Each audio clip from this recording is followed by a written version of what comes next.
Hi everyone, it's Joe. Welcome to today. Welcome to your life.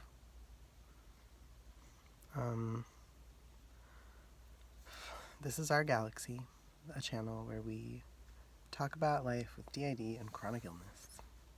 So today I want to talk to you about the intersection of trauma and first I'm going to talk to you about the intersection of my brain not working. It is very, very hot. No, I wanted to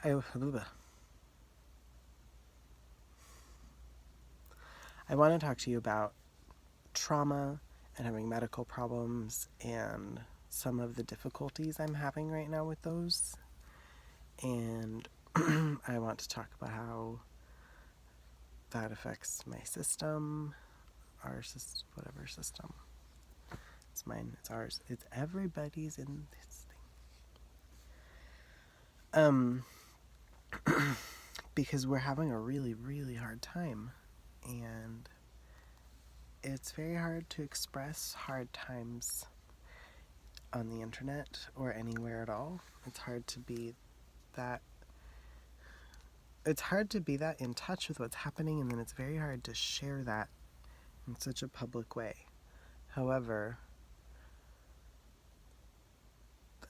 I need to share. And so this is a video where I'm going to pour my heart out, talk about some rough experiences maybe. I'm going to do my best not to give any trauma details at all because I don't want to talk about them and this isn't the time to hear them, but there will be some little mentions of trauma and maybe a category of what kind of trauma it was, but I'm not sure yet. We'll see when we get there, but I just want you to know ahead of time so as we go forward you know what to expect, or you can choose to watch this to, take care of yourself how you want to take care of yourself. That's going to be the point of this entire video maybe. So, so as you may know, I have chronic illness. It's not quite certain what it is.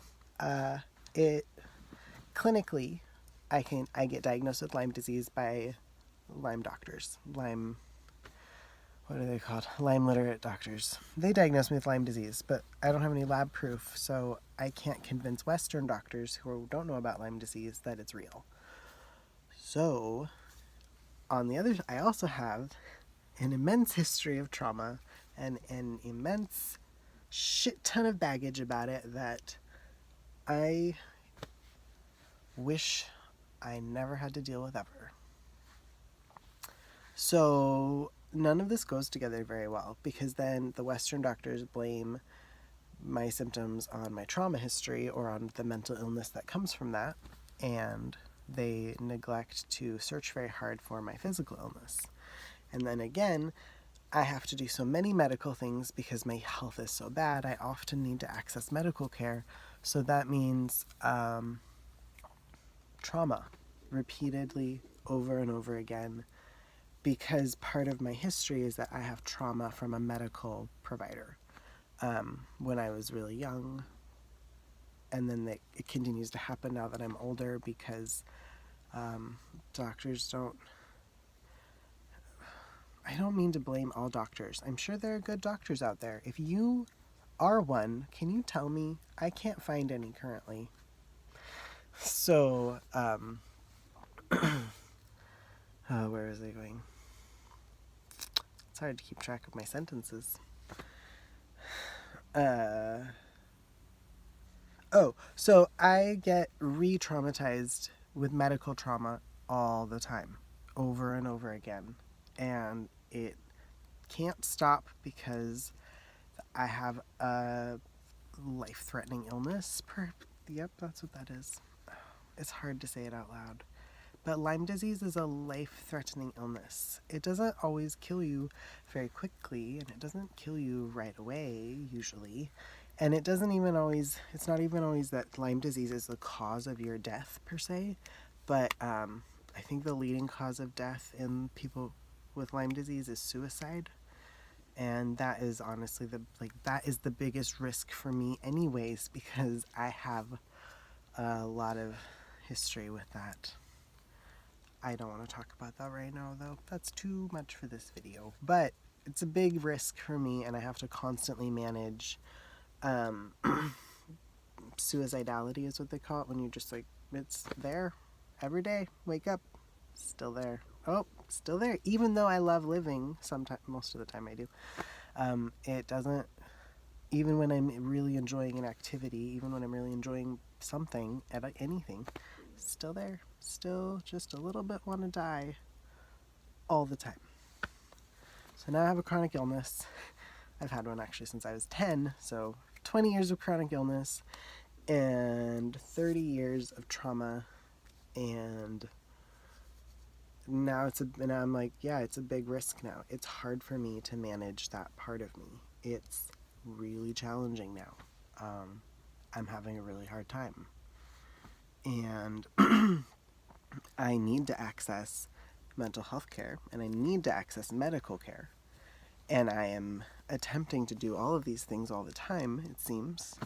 It's true, I am. But I need mental health care providers who understand dissociative identity disorder, who can understand chronic illness separate from being like conversion disorder. Um, and who have an accessible office, or who can video therapy me, or who can come to my house. And guess what? I have not found anybody who meets this criteria yet. So that's, and it's the same with a psychiatrist. I need a psychiatrist who understands all that, because how the hell do you treat me otherwise? But alas, I have Medicaid. No, I don't. I have Medi-Cal. That's the one. It's Obamacare. I have Obamacare. And while I'm delighted to have insurance at all, it doesn't help me that much right now. I can't see the doctors I need to see. I can't afford the health care I need to get. And I don't have people believing me.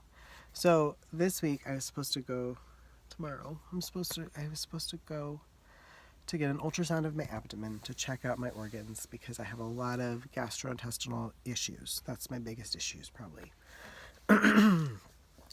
Excuse me. So on Monday we got all ready, but couldn't do it because the children were really sick, and it wasn't going to work out to go to the appointment with children who are sick. It's not really going to work out for me to go to the appointment at all, honestly. I disappeared for a whole day because I can't do it anymore. The role that I play in my system is I'm a protector, and I've been a host for a long time. I was like created to be a host and a protector at the same time. But I am a burnt out, miserable host. I hate the job. Please let me go fly around in space and don't bother me. It's fun. It's not fun to be a protector. I feel this.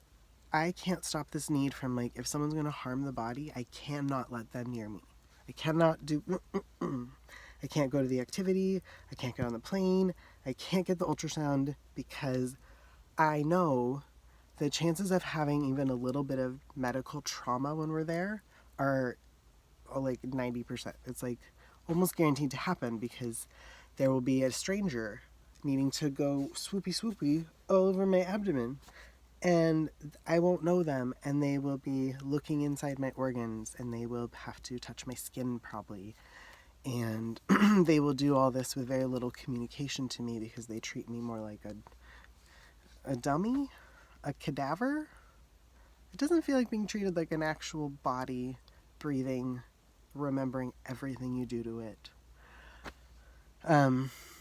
So even just like the procedure itself, having a person ultrasound my abdomen is traumatic. It's out of my control. It's a stranger touching my body, and right now nope. So I can't. Going to medical things right now is not working. We also should have gone to the ER last weekend because we had sudden foot drop or dystonia. Who knows? Because we didn't go and try and get it diagnosed, because trying to go to the ER actually might have sent us into this spiral in the first place, because the ER is where we've had the most recent medical traumas, like the most worst. There was like a year when we had to go to the ER every other month because of seizures and other symptoms, and It did not go very well. There was a lot of bad experiences. Not going to get into details. So we probably should have gone to the ER. We could not get ourselves to go. Nope. I was like, it's not life threatening. It'll go away eventually. We've had it before. That's the scarier part maybe.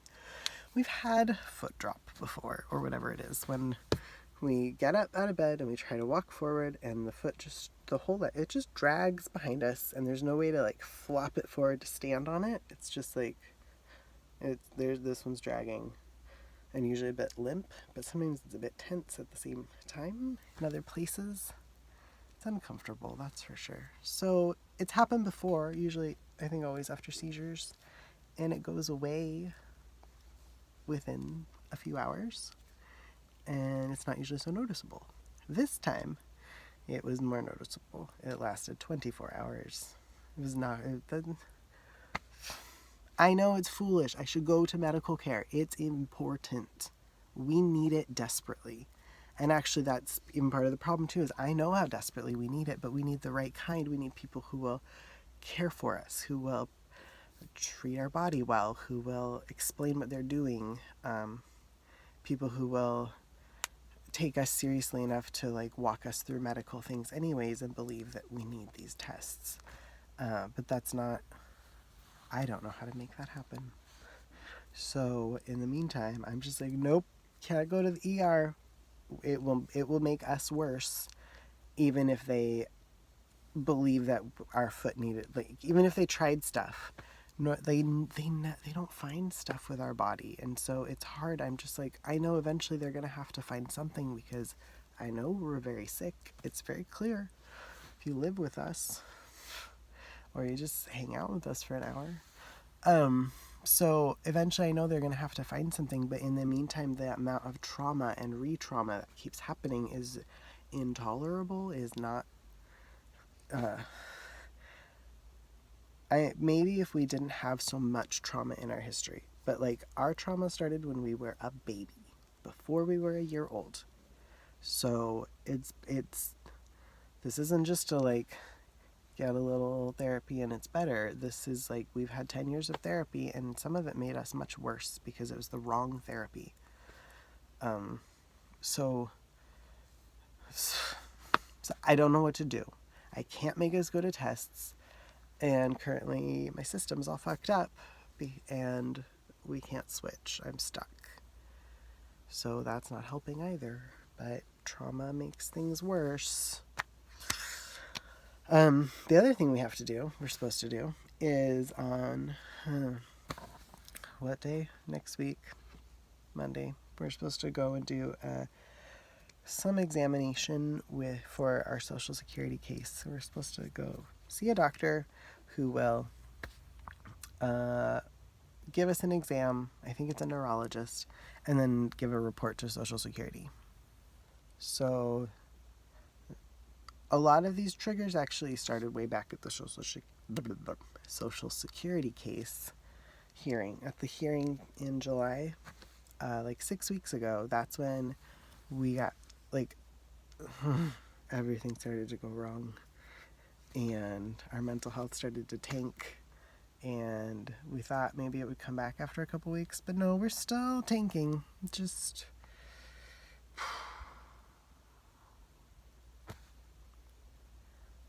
So yeah, I don't think I will be able to get us to go to the exam either. I know it's really silly. It's not silly, but it sounds silly to me to explain it this way. Like, we we can't make ourselves go to a thing, because I'm like, yeah, I know, we're adults. This is an adult body. Not everyone in here's an adult. It's like 50-50 maybe. But that's not the point. I think it's more that when you have PTSD, you have a mental illness, and normal behavior no longer applies. Same with DID. Just because I maybe could make myself go, which I can't, because as a protector, I still stand firmly that these things are all going to harm us. And even if they do also help us, the balance isn't working out in my brain in a way that allows me to say it's okay to go. So it's not okay to go. So it's, and it's not just me saying that either. There are like so many other people who are also just like, we can't do medical shit right now. We just can't push ourselves. We can't force ourselves. The more we're forcing ourselves, the worse the trauma is getting, because that's what we did with trauma. It was a lot of that. So it doesn't make any sense, the decision to avoid medical things right now and just do other shit like gardening or watching another season of Amazing Race. We have watched seasons 20, I think, through the most recent one, just of like the main show, not the other ones, All Stars or whatever. Didn't understand. Sometimes when you're really sick, either with chronic illness or mental illness, you just need to binge watch something that doesn't matter, and where people get upset over things that are silly. So we watch a lot of Amazing Race right now because it is doing the trick. Also, it doesn't usually trigger us, and everything else is triggering us right now. Everything. All our favorite shows. Can't watch them because they trigger us. So it's like these things don't always trigger us. It's just right now everything is so raw, and we've had so many new memories in the last couple weeks, and things we didn't ever want to acknowledge are real. So, and it's all to do with medical trauma in our childhood. So now we are like, it's okay when you have things like this happening to you to binge watch. I think that's 11 seasons of Amazing Race. That's good. That's good. I used to be a graduate student, did you know? Now, full-time sick watching Amazing Race, studying all of the things they do and deciding how I would do those challenges better than them, even though I can't leave the house and I can't make myself go to medical appointments. And I don't know what we are going to do. I do know that obviously we're pretty fucking resilient because it's still here. And obviously we work really hard all the time to make it better, even when we have to give up for a moment. So it's important sometimes to give up. And that doesn't mean giving up on being alive or my life. It just means that I see how much I can't handle it. None of us can. And how the result is that it's harder to live. So the important thing at that point is to draw back and do the things that make me feel the most delighted about being alive. Like making videos. It's really hard to be this honest and be this vulnerable. And I still don't even know if I'm going to post this, because it seems like things you shouldn't talk about on the internet, but I have to. That is what's happening. It makes me feel more alive. So that's what I gotta do. And yeah. So once again, I get to the end of videos, especially ones where I like this, and I'm like, okay, I think it's time to end it now. But then I'm like, how do I end it?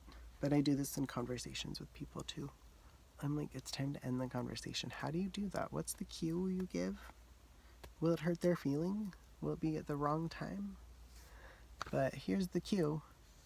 Thank you for watching this video. Wow. Nope, don't have the cue. It's really not in there. I'll have to make one up.